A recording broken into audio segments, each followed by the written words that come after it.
Residents of Baltimore returned to the streets today, but after protests, riots, and looting Monday, today was mostly peaceful, with volunteers reclaiming their city with brooms, garbage bags, and even dancing. The calm was uneasy, though, under the watchful eyes of riot police and with the worry that violence could break out again there or somewhere else in the United States soon. Paul Hunter is in Baltimore once again for us tonight. Paul. Peter, we talked to a lot of people in West Baltimore today, and they all told us pretty much the same thing, that this isn't about rioting or burning and looting. It's about a problem in this country to which no one has the answer.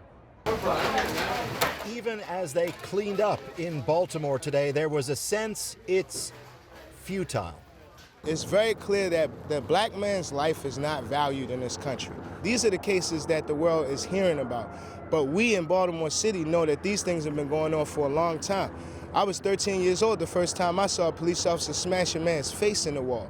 You understand what I'm saying? Like, these are deep-rooted issues. You know what I'm saying? It's far deeper than the 10-second clips you get on the news. Last night, fires roared throughout West Baltimore, set by those enraged at a racial divide in this country that seems ever worsening. Police say there were more than 200 arrests. Some 20 police officers were injured, one critically. Indeed, there was frustration and anger in all corners, including this mom who berated her son for joining the protests.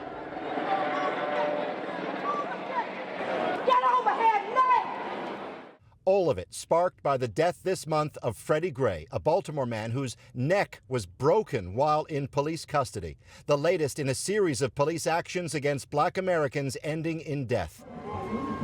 Today, a crowd gathered outside a now burnt CVS drugstore that was a focus of last night's rampage. This is what it's like inside that CVS. Everything here is soaked and charred and wrecked. And even here, today in Baltimore, they've come to clean up what happened last night.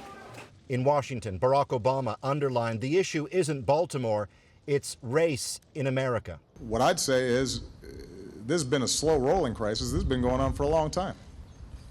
This is not new. And we shouldn't pretend that it's new.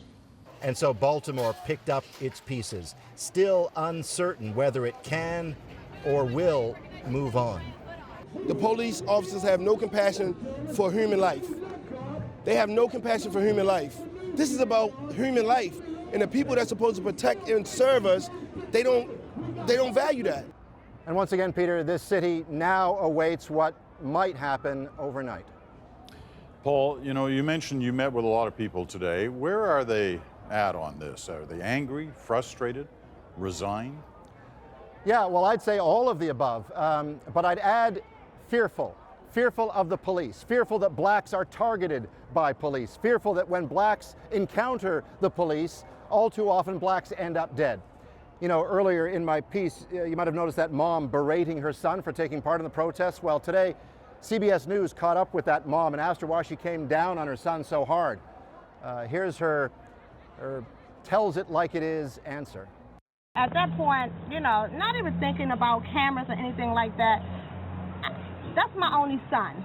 And at the end of the day, I don't want him to be a Freddie Gray.